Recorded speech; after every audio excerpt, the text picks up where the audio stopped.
प्रणाम, मैं हूं हिमांशु द्विवेदी और स्वागत है आपका हमारी खास पेशकश चर्चा में। चर्चा के तहत आज हम देवभूमि अर्थात हिमाचल पर चर्चा करेंगे। चर्चा इसलिए कर रहे हैं कि वहां पर परिणाम जनता के द्वारा दिए गए मत के आधार पर तो 8 दिसंबर को आना है, लेकिन वहां संघर्ष रहा है राज और रिवाज का। राज जयराम ठाकुर का है, राज भारतीय जनता पार्टी का है। भारतीय जनता पार्टी की कोशिश है कि राज बना रहे, लेकिन हिमाचल में रिवाज है तकरीबन 40 साल का कि वहां पर कोई भी सरकार को जनता दोबारा लगातार मौका नहीं देती है। एक बार भाजपा, एक बार कांग्रेस का निरंतर न टूटने वाला सिलसिला रहा है। इस रिवाज की उम्मीद के साथ कांग्रेस है। 68 सदस्यीय विधानसभा है। 68 सदस्यीय विधानसभा में मतदान हो चुका है। कांग्रेस पूरी तरीके से रिवाज पर भरोसा करे और उसका नतीजा यह है कि कांग्रेस में अब परिणाम की प्रतीक्षा नहीं है, कांग्रेस में बेचैनी है, कांग्रेस में कोशिश है, कांग्रेस में कवायद है और इस बात को लेकर है कि परिणाम तो अपने पक्ष में ही आना है। उस परिणाम के बाद का परिणाम क्या रहे, इसके लिए प्रयास चल रहे हैं, अर्थात मुख्यमंत्री कौन बने। कांग्रेस के लिए यह संकट अभूतपूर्व इस मायने में है कि एक लंबे अंतराल के बाद में सर्वमान्य चेहरा नहीं है। सर्वमान्य चेहरा हुआ करते थे राजा वीरभद्र सिंह। राजा वीरभद्र सिंह रिकॉर्ड मतों से जीतते थे, रिकॉर्ड बार जीते हुए थे और जब भी जीतते थे तय माना जाता था कि मुख्यमंत्री के तौर पर उन्हीं को आना है। पर वीरभद्र सिंह अब इस दुनिया में नहीं है। पर वीरभद्र सिंह की पत्नी प्रतिभा सिंह इस समय सम्माननीय सांसद भी हैं और हिमाचल प्रदेश कांग्रेस की अध्यक्ष भी हैं। उन समेत तमाम दावेदार ऐसे हैं जो इस समय दिल्ली परिक्रमा में लगे हुए हैं। कोशिश है कि राहुल गांधी की मौजूदगी ना सही, प्रियंका गांधी को ही मना लिया जाए और कुछ ऐसा कर लिया जाए जिसके माध्यम से बहुमत आने की स्थिति में मुख्यमंत्री के तौर पर हाईकमान की पसंद के रूप में उनके नाम पर मोहर लग जाए। तो आज हम इसी पर बात करेंगे। एक अनार कई बीमार की तर्ज पर कांग्रेस में इस समय जो कवायद चल रही है, उस कवायद में कौन कहां खड़ा है, किसका क्या पक्ष सकारात्मक है, क्या पक्ष ऋणात्मक है, इस पर बात करेंगे। हमारे साथ इस गुत्थी को सुलझाने के लिए 3 खास मेहमान जुड़ रहे हैं, उनसे आपका परिचय कराएं और हिमाचल की राजनीति के इस दिलचस्प विषय पर कुछ बातचीत करें। उससे पहले लेकिन समय है आज के विचार सूत्र का। हमारा आज का विचार सूत्र यह कहता है कि यदि आप विद्रोह करना चाहते हैं तो सिस्टम के अंदर से विद्रोह करें, या सिस्टम के बाहर विद्रोह करने की तुलना में बहुत अधिक शक्तिशाली है। मेरिलू चीनी अमेरिकी लेखक थे, उन्होंने ये बात कही। तो क्या माने कि कांग्रेस के तमाम दावेदार अपनी दावेदारी पार्टी के अंदर रहते हुए करेंगे, या अपने पक्ष में फैसला ना आते देख कुछ और तो नहीं करने लगेंगे। कांग्रेस के संदर्भ में ये चिंता हम इसलिए जाहिर कर रहे हैं कि पिछले कुछ समय से कांग्रेस के तमाम दावेदार अपनी मुराद पूरी न होने की स्थिति में जो दाएं बाएं करने लगते हैं, उसके चलते हिमाचल को लेकर हम थोड़े सशंकित हैं। तो इसे अपने जहन में रखते हुए अपनी चर्चा को आगे बढ़ाते हैं। हमारे साथ इस चर्चा का हिस्सा बनने के लिए 3 खास मेहमान हैं। हमारे साथ में वरिष्ठ पत्रकार नागेंद्र राठा जी जुड़ रहे हैं, हमारे साथ वरिष्ठ पत्रकार अनिल किमटा जी हैं और साथ ही हमारे साथ विकास शर्मा जी हैं जो हमारे ब्यूरो प्रमुख हैं जनता टीवी के हिमाचल के। आप तीनों का स्वागत है। चर्चा की शुरुआत हम प्रतिभा सिंह जी से ही करते हैं। प्रतिभा सिंह हिमाचल कांग्रेस की अध्यक्ष हैं, इस रूप में कम, और राजा वीरभद्र सिंह की पत्नी रही है, इस पहचान के साथ में ज्यादा रही है। पहले भी सांसद रही हैं।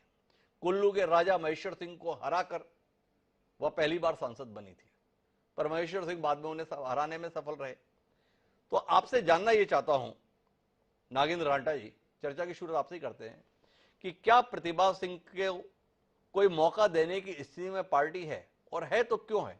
क्या प्रतिभा सिंह की वैसी स्वीकारता है जैसी वीरभद्र सिंह जी की हुआ करती थी, या प्रतिभा सिंह जी के नाम को आप बतौर पत्रकार बहुत गंभीरता से लेने की स्थिति में नहीं? कहां है प्रतिभा सिंह? प्रतिभा सिंह, जैसे कि आपने बोला, वीरभद्र सिंह जी जिनका एक पॉलिटिकल लेगेसी थी हिमाचल प्रदेश में, उनकी धर्मपत्नी है जी। प्रतिभा सिंह एक राज परिवार से आती हैं और ये हिमाचल प्रदेश कांग्रेस की अध्यक्षा भी हैं जी। अब प्रश्न ये उठता कि इनका क्या रुतबा वही है जो वीरभद्र सिंह जी का हुआ करता था जी। ये तो पॉसिबल नहीं है, क्योंकि कोई भी इंसान वीरभद्र सिंह को सब्स्टिट्यूट नहीं कर सकता। वीरभद्र एक अपने आप में संस्था थी, वो कई मायने में तो कांग्रेस से भी उनका बड़ा कद था। कांग्रेस बाद में आती थी, वीरभद्र सिंह जी का नाम पहले आता था। जब आपका व्यक्ति एक संस्था से बड़ा होता तो उनको सब्स्टिट्यूट करना बहुत डिफिकल्ट होता है।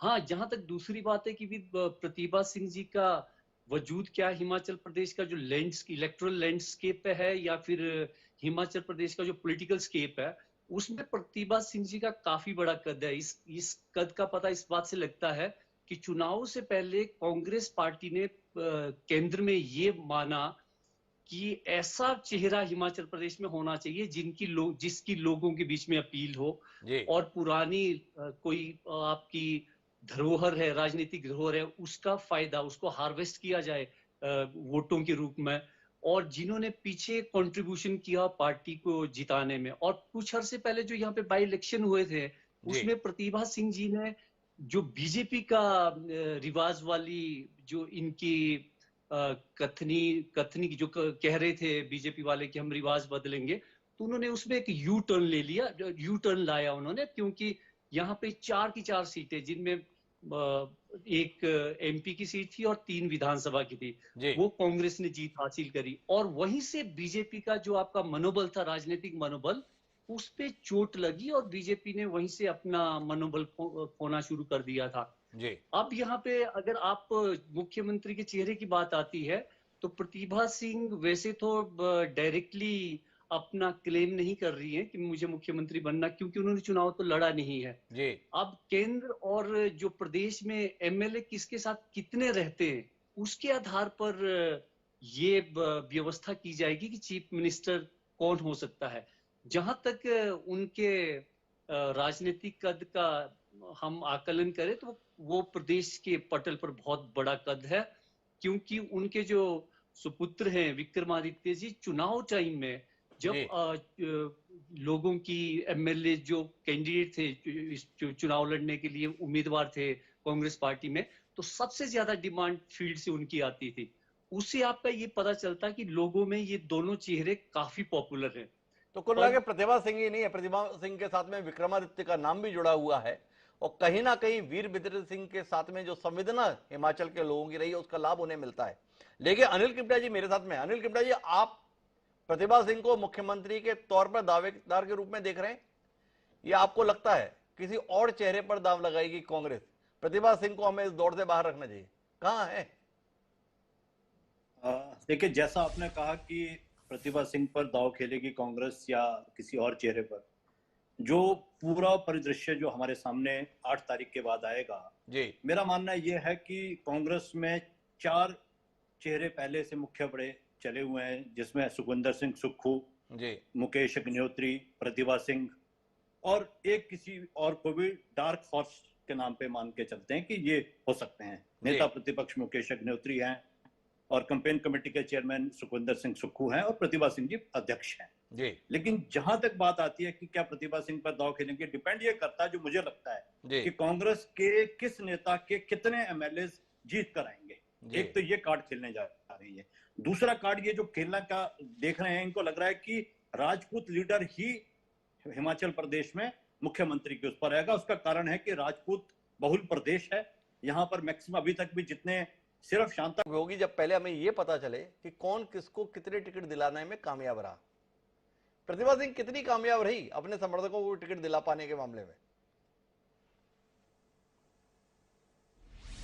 देखिए, बिल्कुल इस बात का अंदाजा जो है वो इसी बात से लगाया जा सकता है कि जब 12 तारीख को मतदान हुआ था, और मतदान के बाद लगातार जो कांग्रेस के बड़े नेता थे वो होली लॉज आते हैं। होली लॉज वो जगह है जहां दिवंगत नेता वीरभद्र सिंह का निजी आवास है, और वहां पर आकर हाजिरी लगाना, बात करना और दिल्ली चले जाना, दिल्ली जाकर जो है वो दावेदारी अपनी पेश करना, इस बात से अंदाजा लगाया जा सकता है कि होली लॉज की जो समर्थन है, जो होली लॉज का जो हामी है, वो वहां पर उनको मिलना चाहिए। इसी बात के ऊपर फैसला होगा कि आगे नेता जो है मुख्यमंत्री के तौर पर कौन आएगा। इस बात की चर्चा लगातार होती रही है, और अब ये सुर्खियों में इसलिए भी है क्योंकि लगातार हम देख रहे हैं प्रतिभा सिंह जो हैं वो दिल्ली गई हुई थी, हाल ही में अभी वापस शिमला लौटी हैं। उनके अलावा ठाकुर रामलाल हैं, रामलाल ठाकुर जो कि बिलासपुर से आते हैं, नैना देवी से विधायक हैं। सुखविंदर सिंह सुक्खू की बात करें, वो दिल्ली दौरे पर थे, और नेताओं के जाने का सिलसिला ही नहीं था। हिमांशु जी, इसके साथ साथ हमें यह भी देखना होगा कि ये भी खबरें साफ आ रही थी कि बहुत से ऐसे विधायक जो कि मौजूदा विधायक थे, वो इस समय जो है वो दिल्ली दौड़ में उनके साथ थे, और कई ऐसे समर्थकों के साथ दिल्ली जाना, अपने दावेदारी को पेश करना, ये सीधे तौर पर यह बताता है कि कहीं ना कहीं गड़बड़ जरूर है। मैं समझना तो सीधे ये चाहता हूं, प्रतिभा सिंह किंग मेकर रहना चाहती है या स्वयं अपने नेतृत्व में हिमाचल में राज करते हुए देखना चाहती हैं। ये स्थिति स्पष्ट होनी चाहिए ना। मैं आता हूं अनिल किमटा जी आपके पास, देखिए एक बार विकास जी से उत्तर लो। जी विकास जी।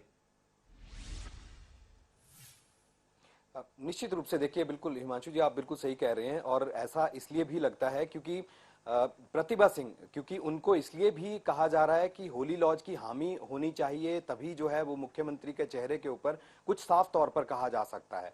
अगर प्रतिभा सिंह हाँ भरती हैं, क्योंकि देखिए उनके बेटे जो हैं, जैसा कि रांटा जी ने अभी कहा कि उनके बेटे जो हैं वो भी उनका साथ देते रहे हैं, मौजूदा समय में शिमला ग्रामीण से विधायक भी हैं, लिहाजा दोनों लगातार प्रचार प्रसार में हमने देखा कि जगह जगह कैंपेन जरूर करते आए। लेकिन क्या प्रतिभा सिंह, इस बारे में साफ तौर पर अभी भी कुछ नहीं कहा जा सकता कि क्या प्रतिभा सिंह सीएम का चेहरा जो है वो हिमाचल कांग्रेस की तरफ से हो सकती हैं, क्योंकि बीते कुछ समय से उनके बयान जो हैं वो सुर्खियों में रहे हैं। चाहे वो वायरल वीडियोस की हम बात करें या उनके बयानों की अगर बात करें, तो जो कांग्रेस के लोग हैं वो भी खुलकर ये बात कह रहे हैं कि उनको मीडिया में बयानबाजी से पहले जो है कुछ बातें उनको ध्यान में रखकर कहना चाहिए। चाहे वो अगर हम देखें, तो आप सीधे बताएं ना विकास जी, क्या प्रतिभा सिंह ने सीएम बनने के संदर्भ में कोई इच्छा जाहिर की है, कोई दावेदारी की है, या इस संदर्भ में मौन रखा हुआ है? थोड़ा स्थिति स्पष्ट तो हो। बिल्कुल, देखिए हाईकमान के सामने जो है वो कई बार इस तरह की बातें लगातार सुर्खियां बनती रही हैं, और जो अलग अलग जो सूत्रों के हवाले से हमारे पास खबरें आई हैं उसमें साफ तौर पर यह देखा गया है कि प्रतिभा सिंह जरूर सीएम पद के लिए जो है इच्छा जरूर यहां पर रखती हैं, और इच्छा इस बात को लेकर भी जरूर है क्योंकि वीरभद्र सिंह का नाम जो है वो उनके साथ जुड़ा है। बहुत बार ये प्रचार प्रसार के दौरान भी देखा गया, उनके संबोधन के दौरान भी ये देखा गया, जहां पर प्रतिभा वीरभद्र सिंह जो है वो पूरा नाम उनका पूरा नाम है। कुल मिला के वीरभद्र सिंह के प्रति जो सहानुभूति है उसके दम पर प्रतिभा सिंह की इच्छा है, लेकिन वो इच्छा सार्वजनिक नहीं हुई है, ये साफ तौर पर विकास जी की बातों से महसूस हो रहा है। मैं अगले नाम पर जाना चाहता हूं, लेकिन उससे पहले अनिल किमटा को हस्तक्षेप करना चाह रहे हैं, उनके पास चलता हूं। जी अनिल जी, कुछ कहना चाह रहे थे आप? नहीं, मैं ये कहना चाह रहा था कि जहां तक प्रतिभा सिंह जी की बात है कि वो मुख्यमंत्री की दावेदार है कि नहीं है जी, इच्छा जरूर होगी उनकी। पहले तो अभी उन्होंने चुनाव नहीं लड़ा है, और दूसरी बड़ी बात है ये डगर आसान नहीं है, किसको पिक किया जा सकता है, क्योंकि डिपेंड करेगा एमएलए किसके जीत के आते हैं, क्या जातीय समीकरण बैठते हैं, आपके जो प्रदेश के बड़े नेता हैं और एमएलए हैं, प्रभारी हैं, वो किसका तर्क रखते हैं, दिल्ली किस पर मेहरबान होती है। तो ये कोई बहुत आसान मामला नहीं, बहुत आसान मामला नहीं है, लेकिन मैं इसी उलझन को सुलझाने की कोशिश करता हूं। प्रतिभा सिंह जी के संदर्भ में तो जो सबसे सकारात्मक बिंदु है वो ये है कि उनके साथ वीरभद्र सिंह जी का नाम जुड़ा हुआ है। ये नाम शायद उन्हें सफलता दिला दे। बाकी के दावेदारों के साथ में क्या जुड़ा हुआ है उस पर बात करें। एक नाम है ठाकुर कौल सिंह। वीरभद्र सिंह वरिष्ठतम नेता थे, इसलिए बाकी किसी की बात ही नहीं बनती थी। ठाकुर कौल सिंह वो नाम थे जो वीरभद्र सिंह की वरिष्ठता के नाते हमेशा चूक जाते थे। प्रदेश अध्यक्ष रहे हैं हिमाचल कांग्रेस के, 8 बार के विधायक हैं, इस बार फिर मैदान में। कितनी गंभीरता से लेना चाहिए हमें ठाकुर कौल सिंह को? नागेंद्र रांटा जी थोड़ा रोशनी दे। ठाकुर कौल सिंह जैसे आपने कहा सबसे सीनियर है हिमाचल की राजनीति में जी। जो परिदृश्य अभी इवॉल्व हो रहा है यहाँ पे हिमाचल प्रदेश में, उसमें ऐसे लगता है एक सेंटर जो है, आप ये नहीं कह सकते कि प्रतिभा सिंह जी खुद मुख्यमंत्री के लिए उम्मीदवार होंगी या नहीं है, या किंग मेकर होंगे। एक सेंटर है प्रतिभा सिंह, उसके चारों तरफ रोटेट हो रहा है, ग्रेविटेट हो रहे हैं लीडर्स, और दूसरा सुखविंदर सिंह सुक्खू का जी। अच्छा, एक तरफ सुखविंदर सिंह इन जो ये दो केंद्र हैं, जो सत्ता के दो केंद्र हैं, जो मुख्यमंत्री के लिए आगे जो दावा कर सकते या बन सकते हैं, इसमें जो आपकी कंक्रीट रियलिटी वो ये है कि जो कुछ सुखविंदर सिंह सुक्खू है वो सेंटर के क्लोज हैं, प्रतिभा सिंह कुछ सेंटर के क्लोज भी, और वो ये अनुमान लगा रही हैं कि मेरे साथ ज्यादा एमएलए है, क्योंकि जो टिकट डिस्ट्रीब्यूशन में है लगता उनका पलड़ा भारी था दूसरे जो आपके उम्मीदवार है सीएम के लिए। तो दो सेंटर है, एक आपका प्रदेश की सत्ता का केंद्र और केंद्र की सत्ता का केंद्र, दोनों को मिला के, और दूसरा होगा जो केंद्र की सत्ता, जैसे सुखविंदर सिंह सुक्खू जी हैं वो प्रियंका के काफी क्लोज हैं, तो कुछ केंद्र का आशीर्वाद के आधार पर या स्टेट के आशीर्वाद तो आप कौल सिंह को कोई महत्व नहीं दे रहे क्या? आप दो लोगों पर ही सिमट कर रह गए, तो ठाकुर कौल सिंह अपनी वरिष्ठता के साथ ही रहेंगे, इससे ज्यादा की कोई उम्मीद नहीं रहे। 8 बार के विधायक हैं, ज्यादा हुआ तो 9वीं बार के विधायक हो जाएंगे, इतने ही माने उन्हें। ठाकुर कौल सिंह अभी जिस दिन इलेक्शन थे उसके दूसरे दिन हॉली लॉज पहुंचे। अब हॉली लॉज में ये सूत्रों से पता चला है कि उनका नाम एक स्थिति में आ सकता है कि अगर सुखविंदर सिंह सुक्खू और प्रतिभा सिंह के बीच में लड़ाई ज्यादा बढ़ती है, तो हो सकता है केंद्रीय इस निष्कर्ष पर पहुंचे कि हम सबसे सीनियर लीडर को प्रदेश का मुख्यमंत्री तो कुल मिला के कौल सिंह के साथ में वरिष्ठता ही एकमात्र पहलू है। क्या उनके साथ विधायक भी दिखते हैं? इतने लंबे समय के नेता हैं, अध्यक्ष भी रहे हैं प्रदेश के, कई बार मंत्री भी रहे हैं। अनिल कृपड़ा जी, कुछ गंभीरता से लें हम ठाकुर कौल सिंह को, या चूंकि वरिष्ठता है इसलिए चर्चा में नाम है, इससे ज्यादा अहमियत नहीं? नहीं, देखिए दो चीजें हैं इसमें जी। जहां तक कौल सिंह जी का नाम है, उनके पास वरिष्ठता है, इसमें कोई दो राय नहीं है। 8 बार एमएलए रहे हैं, 1 बार चुनाव हारे हैं और अब 9वीं बारी अब शायद विधानसभा फिर चुनकर जाएंगे। लेकिन जो बड़ा पहलू है, जो उनको सबसे बड़ा रोड आ रहा है, जो वो हॉली लॉज भी गए, प्रतिभा सिंह से मंत्रणा भी की, कि जब एक G23 ग्रुप जो कांग्रेस के अंदर बना था, जिन्होंने मिसेस सोनिया गांधी के खिलाफ में लिख के दिया था कि यहाँ पर आंतरिक डेमोक्रेसी होनी चाहिए, इलेक्शन होने चाहिए, उसमें कौल सिंह ठाकुर का नाम भी शुमार होता है। उन्होंने भी एक चिट्ठी को साइन किया था। तो कहीं ना कहीं उनके पास में केंद्र की सहमति नहीं होगी, he will not be the candidate. बड़ी महत्वपूर्ण बात अनिल कृपड़ा जी हमसे साझा कर रहे हैं। जो G23 में अपनी उपस्थिति दर्ज करा दिया, वो गांधी परिवार की पसंद या हाईकमान की पसंद कैसे हो सकता है? अनिल कृपड़ा जी का यह पहलू है। क्या विकास शर्मा इस पहलू के साथ है या विकास शर्मा कुछ अलग जानकारी के साथ है? जी विकास जी। बिल्कुल सर, मैं इनके साथ हूं, और क्योंकि ये काफी सुर्खियों में ये मामला रहा, और इससे पहले भी, ये पहली बार नहीं है ठाकुर कौल सिंह का नाम जो है बतौर मुख्यमंत्री सामने आ रहा है। इससे पहले भी 2 बार जो है वो उनका नाम सामने आया था, जब वो दावेदारी अपनी कर रहे थे कि मुख्यमंत्री के तौर पे अब वही एकमात्र विकल्प जो है वो हिमाचल प्रदेश में है कांग्रेस पार्टी की तरफ से। इस तरह का दावा जो है उनकी तरफ से किया गया। बल्कि वही नहीं, और भी कई बड़े नेता थे जो दावेदारी अलग अलग तौर पर करते रहे, चाहे GS बाली का नाम हो या फिर कौल सिंह का नाम हो, अन्य कई नाम थे। लेकिन आज के ये माहौल, क्योंकि ये पहला ऐसा चुनाव है 5 दशक के बाद जो वीरभद्र सिंह की गैर मौजूदगी में ये चुनाव हो रहा है, और ऐसे में हर कोई नेता आगे आ रहा है, कुछ लोग खुलकर जो है वो अपनी बात कहते हैं। रामलाल ठाकुर की अगर बात करें तो पिछले दिनों उनके बयान जो है काफी सुर्खियों में रहे, जिसमें साफ तौर पर उन्होंने निशाना उन लोगों के ऊपर, उन नेताओं के ऊपर साधा जो बाईपास कर रहे थे जो प्रेसिडेंट हैं, यानी प्रतिभा सिंह की अगर बात करें, प्रतिभा सिंह को बाईपास करके जो है वो सीधा केंद्रीय नेतृत्व के पास जो है वो जा रहे थे और अपनी अपनी बात वहां से मनवा रहे थे, अपने अपने जो काम है वहां से करवा रहे थे। इस चीज के ऊपर भी लगातार सवाल कांग्रेस के भीतर ही उठते रहे, ये नहीं भूलना चाहिए। लेकिन इसके साथ कौल सिंह ठाकुर जो है वो G23 के जब ये पूरा समीकरण जब ये चला, जब पूरा पहलू जब देखा गया, तो उस समय काफी सुर्खियों में रहा, और उनका नाम इस बारे में भी तो कुल मिलाकर हम इस बात पे पहुंचे तो कौल सिंह ठाकुर के साथ में सकारात्मक पक्ष जो है दावेदारी के सदन में, वो केवल इस बात को लेकर है कि वो 9वीं बार के विधायक होंगे। इतना सीनियर दूसरा कोई लीडर नहीं है। पर उनके साथ सबसे नकारात्मक बात है, जिसकी ओर अनिल कृपड़ा जी ने इशारा किया, कि जो व्यक्ति G23 का सदस्य बनकर कांग्रेस नेतृत्व या गांधी परिवार पर सवाल उठा चुका है, उसके संदर्भ में हिमाचल की कमान सौंपने का फैसला लिया जा सकेगा, जरा मुश्किल लगता है। पर हम तीसरे नाम पर बात करते हैं, जिसका जिक्र अभी हमारे साथ में नागेंद्र रांटा जी भी कर रहे थे। वो नाम है सुखविंदर सिंह सुक्खू का। कमाल के नेता है, NSUI के प्रदेश अध्यक्ष रहे, युवक कांग्रेस के प्रदेश अध्यक्ष रहे, और सबसे महत्वपूर्ण बात यह है कि जब वीरभद्र सिंह का सिक्का चलता था उस दौर में उन्होंने चुनौती देते हुए भी अपने आप को बनाए रहे, प्रदेश अध्यक्ष भी रहे। वो सुखविंदर सुक्खू जिन्हें राहुल गांधी की पसंद माना जाता था, अभी नागेंद्र रांटा जी कह रहे हैं कि प्रियंका गांधी भी उन्हें पसंद करती हैं। उन सुक्खू की कितनी गंभीरता से हम उम्मीद कर सकते हैं, जो वीरभद्र सिंह के समय पर भी ना डरा, जो वीरभद्र सिंह के होते हुए भी चुनौती देने के लिए मौजूद रहा, वो वर्तमान में वीरभद्र सिंह जी की गैर मौजूदगी में कुछ कमाल कर जाएगा? नागिन जी। सुखविंदर सिंह सुक्खू जी का नाम भी बड़े जोरों से चर्चा में है। उनकी जो क्वालिफिकेशन है चीफ मिनिस्टर के लिए, वो है कि वो पहले प्रधान रह चुके, अध्यक्ष रह चुके हिमाचल कांग्रेस के, और वीरभद्र सिंह जी के टाइम में उन्होंने वीरभद्र सिंह के साथ एक राजनीतिक रस्साकसी में पार्टिसिपेट करते रहे, और उसी वजह से वो इस स्तर पर पहुंचे। वीरभद्र सिंह जी का प्रेशर था, उस प्रेशर को झेलते वो बाहर निकले हैं। उनके केंद्र के भी ये विश्वास किया जाता है कि जो केंद्र है, कांग्रेस का जो केंद्र है, उसके भी वो काफी क्लोज है।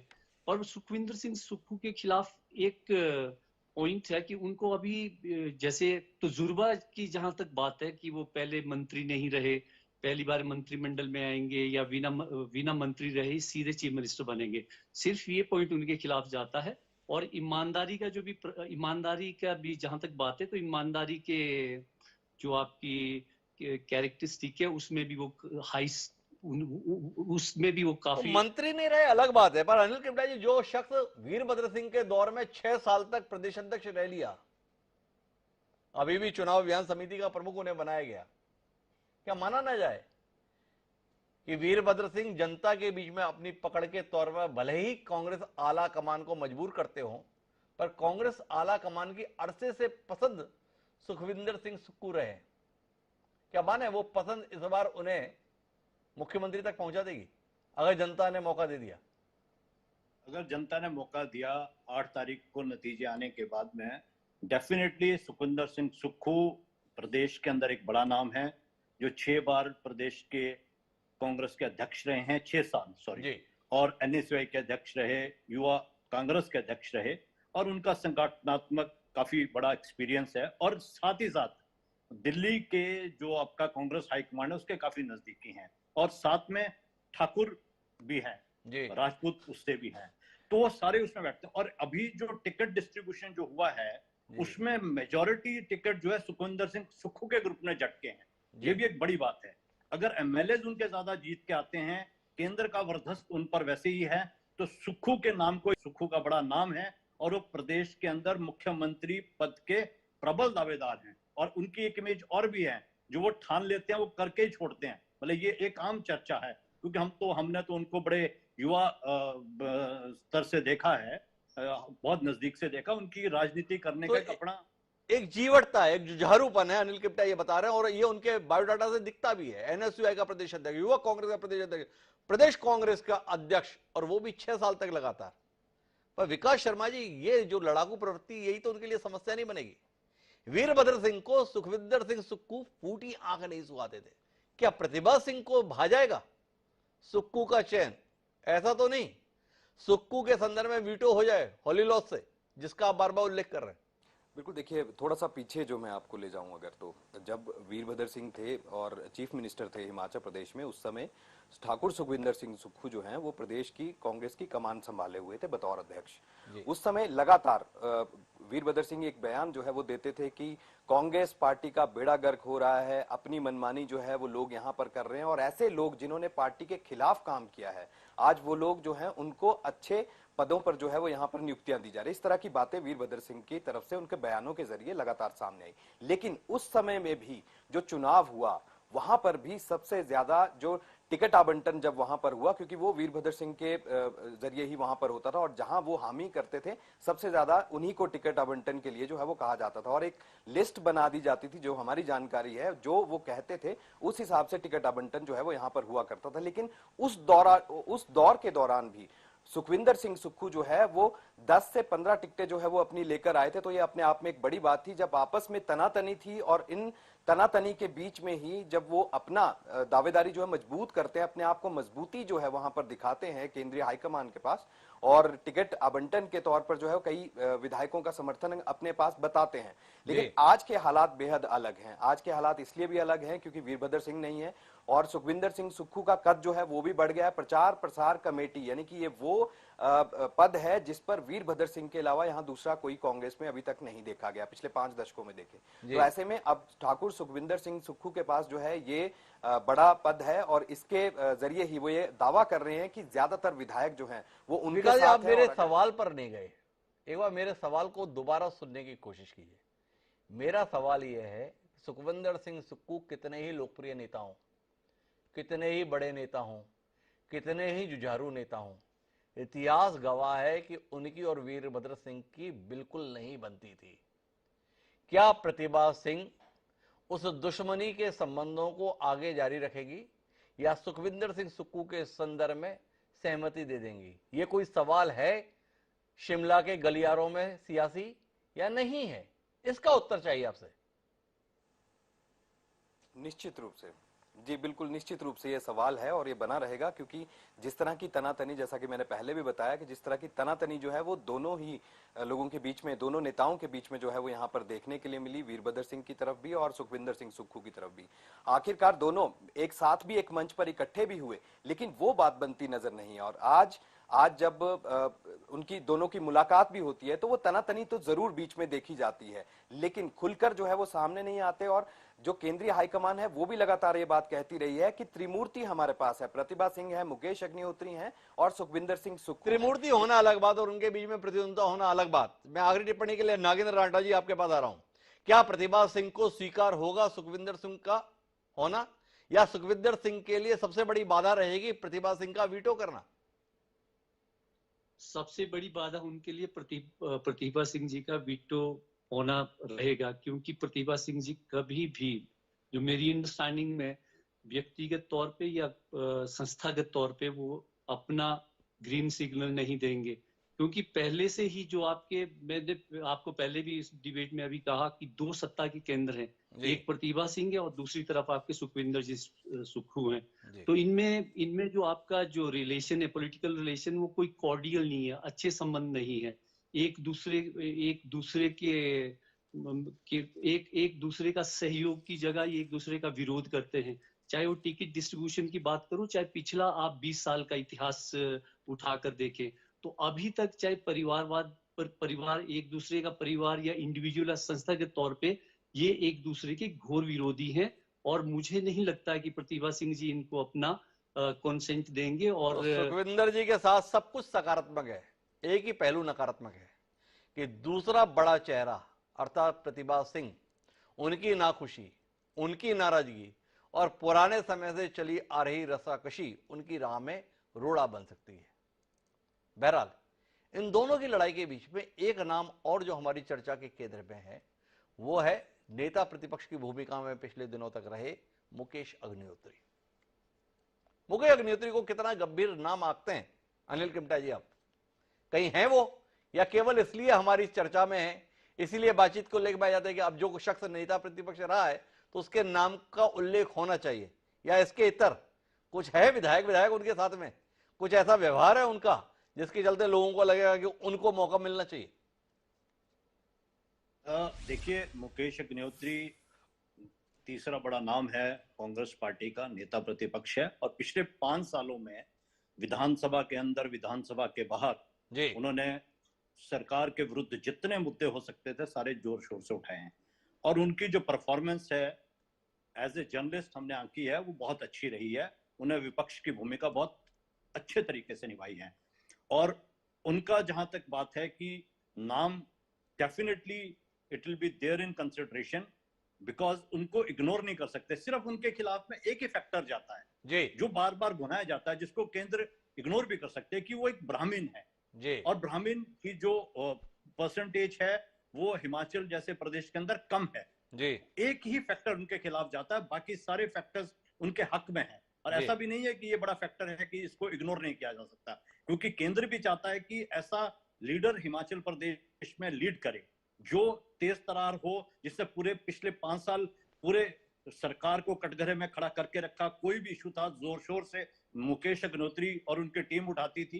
तो ये सारे फैक्टर्स उनके हक में जाते हैं, इसमें कोई दो राय नहीं। लेकिन एक फैक्टर जो उनके खिलाफ रहता है तो अनिल किमटा जी का कहना है कि सब कुछ अच्छा है, केवल जाति का मामला ऐसा है जो मुकेश अग्निहोत्री के अपने हाथ में नहीं है। अब पैदा जिस जाति में हुए हैं तो वो अपने प्रयासों से तो बदल नहीं सकते। तो क्या ये वाकई इतनी बड़ी उलझन है? मैं विकास जी के पास जाऊं उससे पहले नागेंद्र रांटा जी आपके पास आना चाहता हूं और आपसे ये जानना चाहता हूं, प्रतिभा सिंह के नाम पर सुखविंदर सिंह सुक्खू को ऐतराज रहेगा? सुखविंदर सुक्खू के नाम पर प्रतिभा सिंह को ऐतराज रहेगा, ऐसा हमारी अब तक की बातचीत का नतीजा है। ये मुकेश अग्निहोत्री के नाम पर दोनों की सहमति या दोनों को ऐतराज रहेगा, ये जानने में हमारी दिलचस्पी है। इस पर कहीं हैं आप? हाँ जी, जहां तक मुकेश अग्निहोत्री की बात है, इनको राजनीति में लाने वाले इनके जो पॉलिटिकल गुरु वो वीरभद्र सिंह जी थे। और ये जो आप अग्निहोत्री जी अभी तक वीरभद्र सिंह जी की जो राजनीतिक विरासत है उसको पूछते हैं। और प्रतिभा सिंह के साथ भी इनके बहुत अच्छे संबंध हैं। प्रतिभा सिंह को अगर ये लगता है कि आपस में खींचतान में सुखविंदर और प्रतिभा सिंह जी के परिवार के बीच में जो खींचतान चलेगी, उसमें ये बहुत बड़ा चेहरा उभर कर आ सकते हैं, क्योंकि इनको वीरभद्र जी का आशीर्वाद था, वीरभद्र जी की कल्टीवेशन थी, इनको पॉलिटिक्स में उन्होंने लाया, और क्योंकि पहले पत्रकार थे, वीरभद्र सिंह जी ने इनकी ग्रूमिंग करके इनको पॉलिटिक्स में लाया है।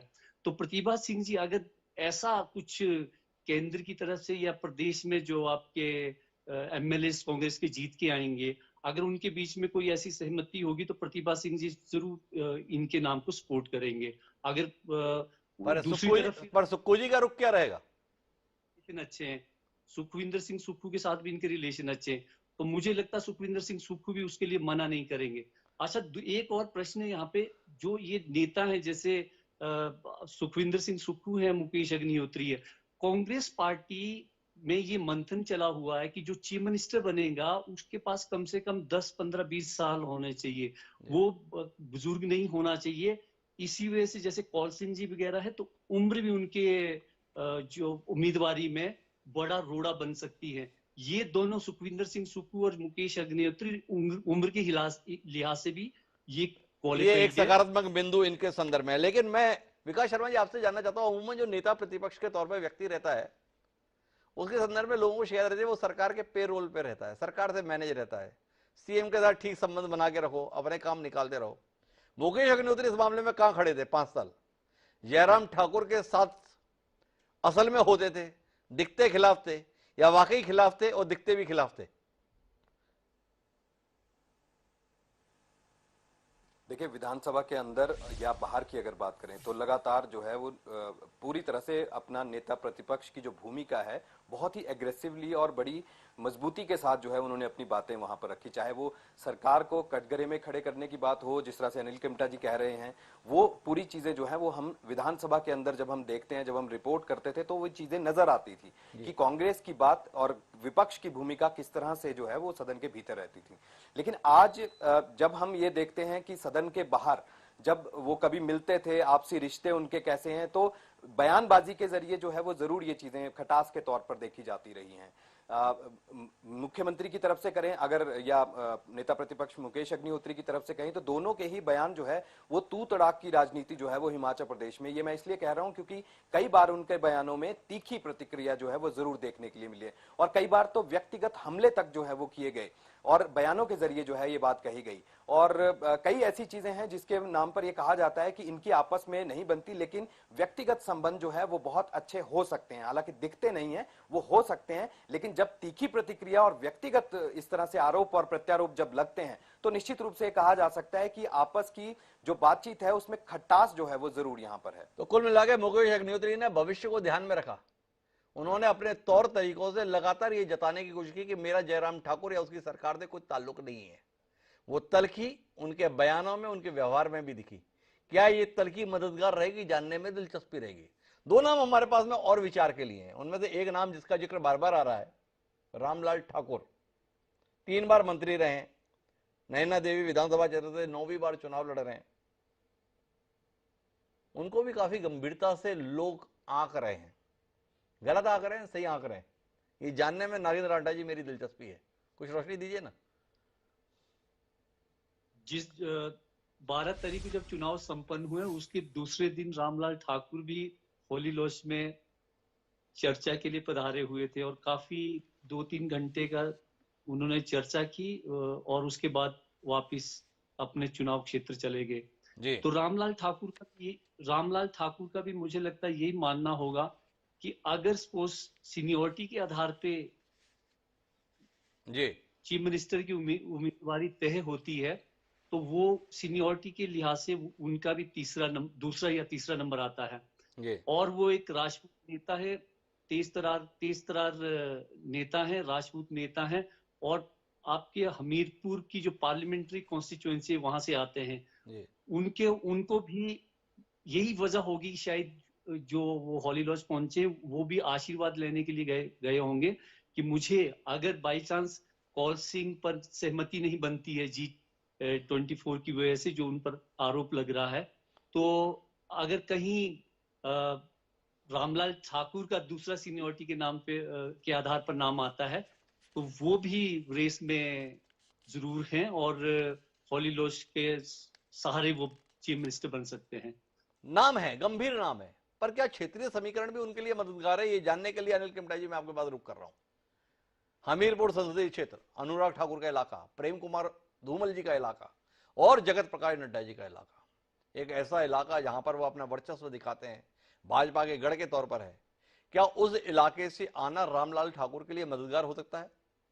क्या रामलाल ठाकुर को इस आधार पर कोई मदद मिल सकती है मुख्यमंत्री पद के तौर पर? क्या उन्हें गंभीरता से लेना चाहिए या केवल सुर्खियों में नाम है? फैसले तो ऊपर में जिन नामों पे हमने बात की उन्हीं में होना है, अगर मौका दिया जनता ने। बिल्कुल ठीक बोला आपने। मेन तो जो ये 3 नाम पहले चर्चा में है, मुकेश अग्निहोत्री, प्रतिभा सिंह या सुखविंदर सिंह सुक्खू जी, लेकिन अगर कहीं कंसेंसस इन तीनों के नामों पे नहीं बना जी, तो ये पार्टी के अंदर के सूत्र जो हैं दिल्ली तक में ये बताते हैं कि Ramlal Thakur can emerge as a dark horse जी, और ये बड़ी पुख्ता बात है। और उसका कारण है वरिष्ठता जी, और इनके सब तीनों के साथ में मधुर संबंध है। सुक्खू के साथ भी अच्छे संबंध है, मुकेश जी के साथ भी अच्छे संबंध है, प्रतिभा सिंह जी के साथ अच्छे संबंध है, क्योंकि वीरभद्र सिंह इनके भी राजनीतिक गुरु रहे हैं रामलाल ठाकुर के।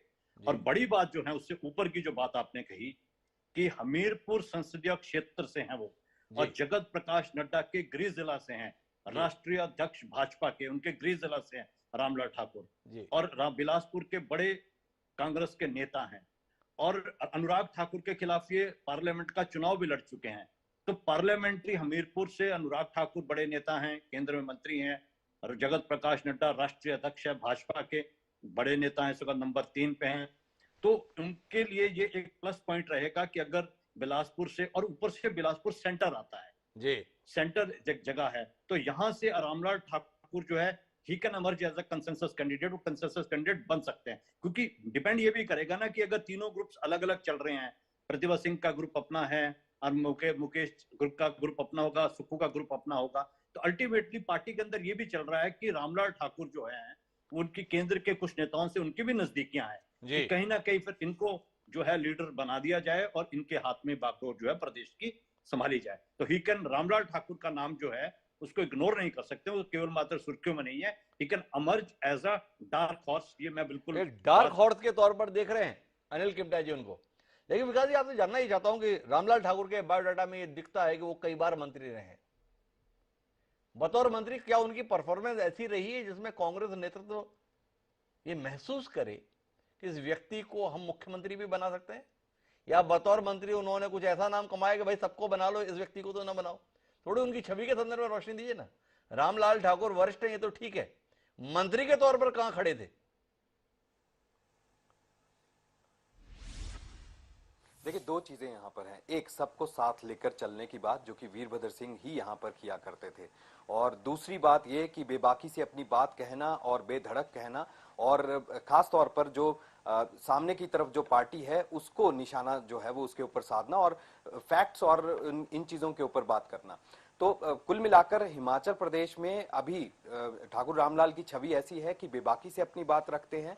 पिछले दिनों भी, जैसा कि पहले भी मैंने बताया आपको, कि जिस तरह से पिछले दिनों ये कहा गया, उन्हीं की तरफ से बयान जो है, बाकायदा प्रेस कॉन्फ्रेंस जो है उन्होंने बिलासपुर में की थी, और ये कहा था कि अब कांग्रेस पार्टी के अंदर सभी नेता जो हैं वो अध्यक्ष बन रहे हैं, जो कि अध्यक्ष को यानी प्रतिभा सिंह को बाईपास करते हुए हाईकमान के पास अपनी चीजें लेकर जा रहे हैं। ऐसा करना नहीं चाहिए, क्योंकि नेता जो है तभी बनते हैं जब सबको साथ लेकर अपने साथ चले। तो इस तरह के बयान उनकी तरफ से आते रहे, और मंत्री के तौर पर भी जब उन्होंने बतौर मंत्री जब उन्होंने काम किया तो काफी अच्छा काम जो है उनका सराहना उस बात की रही है।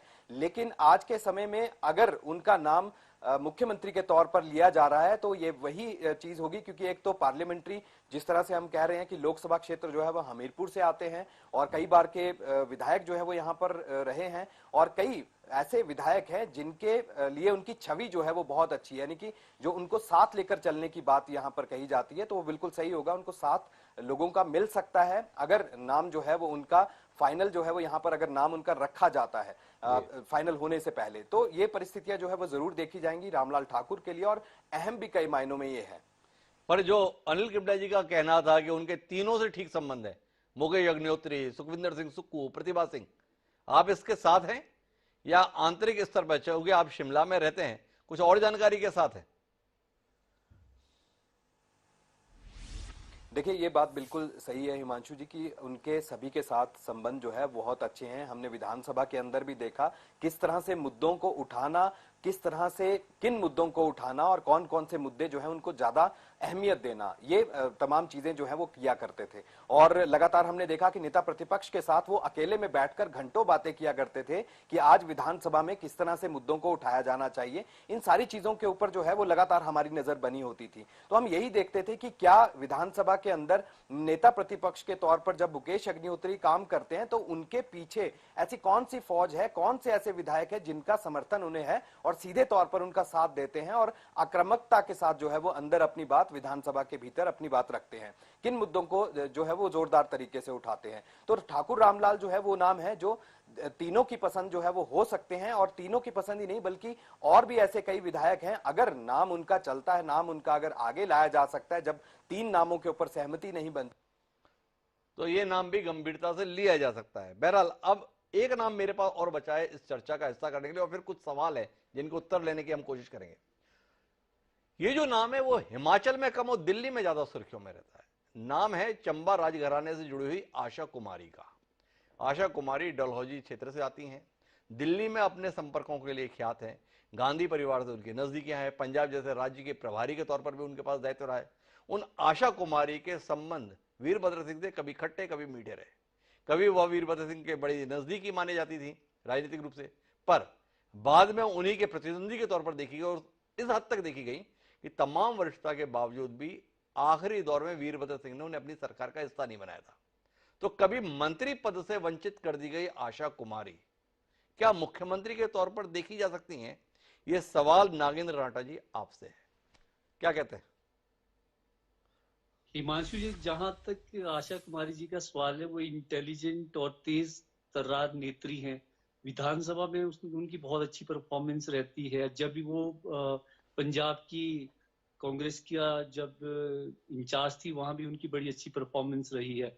जैसे कि आपने बोला, उनका दिल्ली के अलावा उनका छत्तीसगढ़ में भी है। उनके भाई एक ब्रदर हैं जो मिनिस्टर थे, मिनिस्टर हैं टी.एस. सिंहदेव, छत्तीसगढ़ में। हाँ, ये भी प्रश्न, ये भी सवाल हिमाचल प्रदेश की राजनीति में उठ रहा कि अगर वहां पे बघेल जी हिमाचल प्रदेश का जो पूरा चुनाव का मैनेजमेंट है वो बघेल जी देख रहे हैं, और उनकी हिमाचल प्रदेश में चीफ मिनिस्टर बनाने में एक महत्वपूर्ण योगदान रहेगा। अगर वो उनके ब्रदर के साथ उनके जो पुराने रिश्ते ठीक होते हैं, हो सकता आशा कुमारी एक डार्क हॉर्स के रूप में मुख्यमंत्री की दावदार मुख्यमंत्री के लिए गंभीर उम्मीदवार सामने आ सकती हैं। उनका वीरभद्र सिंह जी के साथ पारिवारिक रिश्ता भी बहुत पुराना है। वो पहले वीरभद्र सिंह जी के बहुत क्लोज होती थी, अभी भी क्लोज हैं, पर बीच में वीरभद्र सिंह जी के पास साथ उनका, जैसे आपने बोला कि कुछ रिश्तों में खटास आ गई थी, उसके बाद उनका वीरभद्र सिंह परिवार से थोड़े कुछ अरसे के लिए रिश्ता टूट गया था। आशा कुमारी का पॉजिटिव है, एक एज उनकी 70 के आसपास शायद होगी, वो भी पॉजिटिव है। एक महिला नेत्री है हिमाचल प्रदेश में।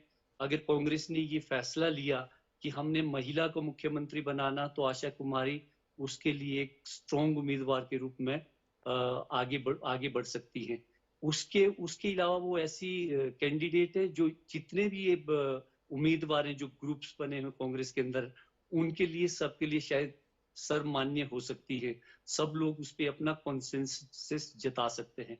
आपने कहा कि ये लास्ट कैंडिडेट है। इसके अलावा मैं जो डार्क हॉर्स मानता हूं वो है चंद्र कुमार, चौधरी चंद्र कुमार जी कांगड़ा से। उसका अगर आपने इसके बाद डिबेट में उनके नाम पे चर्चा करनी है तो वो भी आ सकता है। वो बहुत सीरियस कैंडिडेट है। तो चौधरी चंद्र कुमार के संदर्भ में भी हम बात कर लेंगे, लेकिन अभी मैं आशा कुमारी के संदर्भ में ही थोड़ा और विस्तार लेना चाहता हूं अनिल किमटा जी से। अनिल किमटा जी, आपसे जानना चाहता हूं, आशा कुमारी अपने तेवर के लिए ख्यात रहती हैं, क्या ऐसे तेवर कांग्रेस के विधायकों को रास आ जाएंगे? ये सवाल है।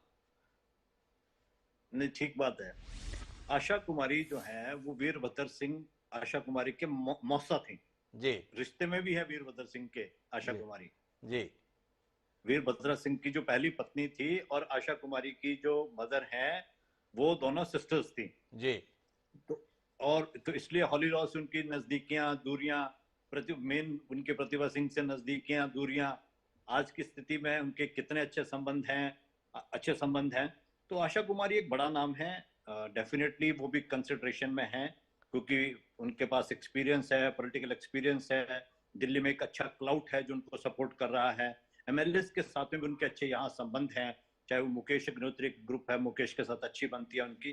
थोड़ा सा जो मेरे पास जानकारी है, सुक्खू ग्रुप के साथ में उनकी नहीं बनती है, और सुक्खू ग्रुप जो है वो कहीं ना कहीं उनको सपोर्ट नहीं करेगा।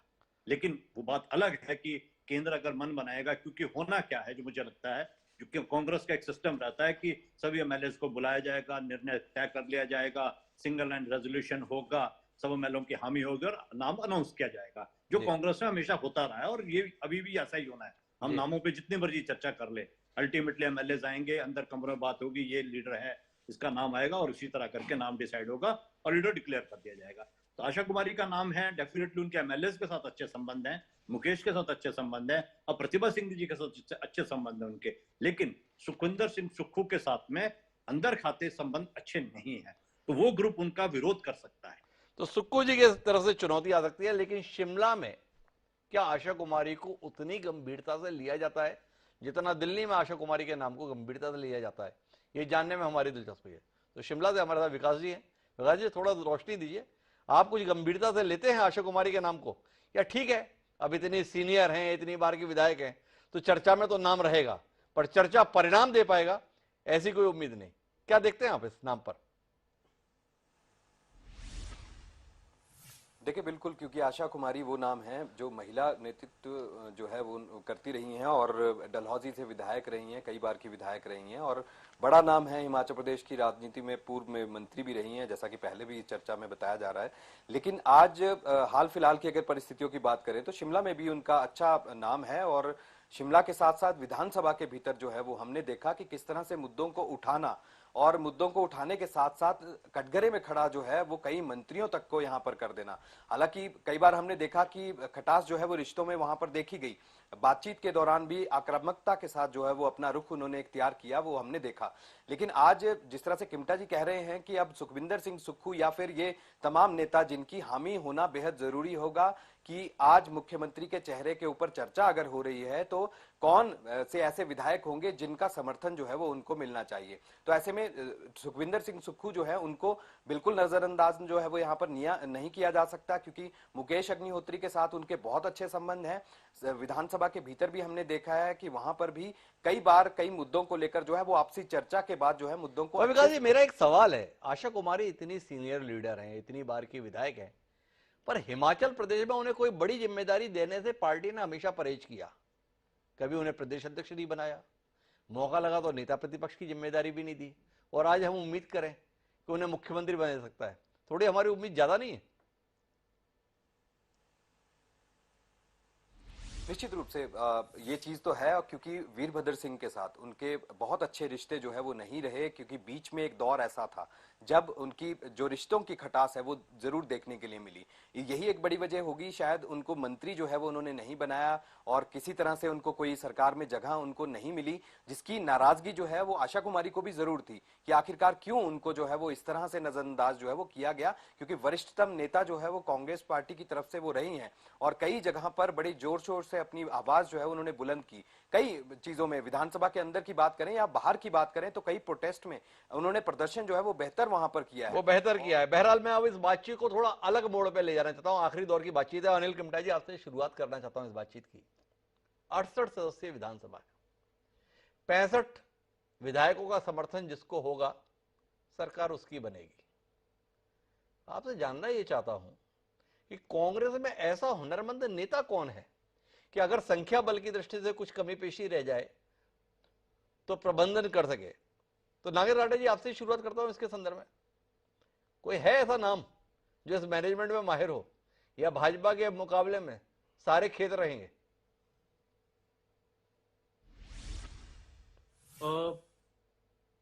मैं प्रश्न नहीं समझ पाया द्विवेदी जी आपका। मेरा सवाल यह है कि अगर कांग्रेस स्पष्ट बहुमत पाने में नाकाम है, भारतीय जनता पार्टी भी स्पष्ट बहुमत पाने में नाकाम है, तो कांग्रेस में ऐसा हुनरमंद नेता कौन है जो बहुमत के लिए आवश्यक विधायकों का जुगाड़ कर सके? इस हुनर के साथ कोई है, और क्या ऐसा हुनर उसे मुख्यमंत्री पद तक पहुंचाने में मददगार हो सकता है, यह सवाल है। छोटा राज्य है, इसलिए इसकी संभावनाओं को आप खारिज तो नहीं करेंगे? नहीं, बिल्कुल सही बोला आपने। मुझे ये लगता है कि हिमाचल प्रदेश में शायद प्रादेशिक तौर, क्षेत्रीय तौर पर, अगर हिमाचल प्रदेश के एज ए राज्य के तौर पर अगर नेता की आप बात करें, तो शायद ही ये नेतागण इस तरह से बंदोबस्त करने में सफल या कोई संभावना नजर आती है। क्योंकि अगर ये 34 या 33 के आसपास में संख्या आती है कांग्रेस की या बीजेपी की, तो डेफिनेटली ये मैं पूरे दावे के साथ कह सकता हूं कि बीजेपी ही सरकार यहाँ पे बनाएंगी। इसमें आपका जो बंदोबस्त है, मैनेजमेंट है, वो केवल वीरभद्र सिंह जैसे लोग ही कर सकते थे। और इसमें बहुत सारी चीज इन्वॉल्वमेंट होती है। केंद्र का भी बहुत इंपॉर्टेंट रोल रहता है, कई तरह की एजेंसियां काम करती हैं, और इसमें निश्चित तौर पे भाजपा इसमें बाजी मार देगी अगर कांग्रेस पार्टी को पूरा बहुमत प्रदेश में नहीं मिलता है। नागेंद्र रांटा जी ने तो सीधे तौर पर खारिज कर दिया भाजपा के मुकाबले में कांग्रेस के सारे दावेदारों को इस मामले में। नागेंद्र रांटा जी का कहना है ये काम अगर कोई कर सकता था तो केवल वीरभद्र सिंह थे, जिनमें ये क्षमता थी कि वो ऐसा मैनेजमेंट कर सकते थे। क्या विकास जी, आप इससे इत्तेफाक रखते हैं, या अपने साथियों में से जिनके साथ आप इतना समय गुजारते हैं, किसी को इस लायक पा रहे हैं कि ये थोड़ा कुछ मैनेज कर सकते हैं, व्यवस्था कर सकते हैं, और चूंकि वो कर सकते हैं इसलिए उन्हें मदद मिल सकती है? बिल्कुल, देखिए, इससे पहले मैं आपको ये बताऊं, एक चीज बड़ी अहम है, वो ये है कि वीरभद्र सिंह एक ऐसे नेता थे जिनका कद इतना है कि आज वहां कोई छू नहीं पा रहा। ये बात बिल्कुल सही है। दूसरा, उनके अंदर एक ऐसी कला थी जिसके अंदर अगर उनके जो विरोधी भी रहे हैं, बेशक उनके साथ जो है उनकी तनातनी है, रिश्तों में खटास है, लेकिन जब सरकार बनाने की बात आती थी तो उस समय वो सबको मिलकर लेकर आते थे, एक जगह बैठते थे, सबसे बात करते थे, सबको ओहदा जो है वो जरूर कुछ ना कुछ देते थे। तो ये बड़ी खास बात जो है वीरभद्र सिंह की थी। और आज के अगर दौर की हम बात करें तो ये कहीं भी किसी कांग्रेस पार्टी के लीडर में नजर नहीं आता। हालांकि मुकेश अग्निहोत्री जो कि उन्हीं के पद चिन्हों पर चल रहे हैं और उनको अपना राजनीतिक गुरु मानते हैं, वहीं से शुरुआत जो है उन्होंने की थी। वीरभद्र सिंह ही वो नेता थे जो मुकेश अग्निहोत्री को, आज मुकेश अग्निहोत्री जहां वो नेता प्रतिपक्ष के तौर पे सेवाएं अपनी दे रहे हैं, वहां तक उनको पहुंचाया। लेकिन आज के इस दौर में अब नेता प्रतिपक्ष के तौर पे भी अगर मुकेश अग्निहोत्री की बात करें, मुझे नहीं लगता कि वो इतने सक्षम होंगे कि सभी लोगों को एक साथ बिठाकर इस कला का प्रदर्शन जो है वो यहां पर कर पाए। हालांकि सुखविंदर सिंह सुक्खू वो जरूर लोगों के साथ रहते हैं, बात करते हैं, हमने देखा विधायकों के साथ उनके पीछे पड़ जाते हैं, उनको बोलते हैं कि आओ तुम चलो मेरे साथ, चलो तुम मेरे साथ नहीं हो। लेकिन इस तरह की जो कला जो वीरभद्र सिंह के अंदर थी, वो चीजें धरातल पर कहीं कांग्रेस पार्टी के लीडर्स में जो है वो अब नेताओं में कहीं नजर नहीं आती। तो एक बात बहुत स्पष्ट तौर पर हमारे डिस्कशन में उभर कर आ रही है कि कांग्रेस को अगर हिमाचल में मुख्यमंत्री के तौर पर चेहरा देना है तो बेहद जरूरी है कि जनता के स्तर पर उसे स्पष्ट जनादेश मिले। अगर स्पष्ट जनादेश के स्थान पर कुछ खंडित जनादेश की स्थितियां बनती हैं तो नागेंद्र रांटा जी का सीधा आकलन है कि भारतीय जनता पार्टी ही सत्ता में बनी रहेगी। लेकिन अगर कांग्रेस को बहुमत आता है तो इतने दावेदारों के बीच में एक सर्वमान्य नाम निकालने में क्या कांग्रेस सफल रहेगी, यह वाकई एक दिलचस्प प्रश्न है। और वो नाम निकलने के बाद भी क्या कांग्रेस अखंड रहेगी, ये उससे भी बड़ा सवाल है। दिलचस्पी रहेगी केवल 8 तारीख तक नहीं, 8 तारीख के बाद के घटनाक्रम को भी लेकर हिमाचल वाकई दिलचस्प रहने वाला है। तो हम हिमाचल के संदर्भ में आगे भी बात करते रहेंगे, लेकिन आज की इस बातचीत में इतना ही। आप सभी मेहमानों का बहुत बहुत धन्यवाद इस दिलचस्प राजनीतिक चर्चा का हिस्सा बनने के लिए। समय है अब आज के शेर का। हमारा आज का शेर कहता है कि कितने चेहरे लगे हैं चेहरों पर, क्या हकीकत है और सियासत क्या। सागर खयामी के द्वारा जो ये कहा गया वो भी हिमाचल की सियासत में मुफीद है। 8 तारीख का इंतजार करते हैं, देखेंगे राज रहेगा या रिवाज रहेगा। राज रहा तो जयराम ठाकुर के संदर्भ में तो हमेशा कह ही चुके हैं, वही है वही रहेंगे। पर अगर रिवाज रहा और सत्ता पलट हुई तो कांग्रेस के संदर्भ में वाकई मामला दिलचस्प रहने वाला है। उस दिलचस्पी पे हमारी निगाह रहेगी। इस वादे के साथ अब मुझे दीजिए, सोमवार को फिर मिलते हैं, तब तक के लिए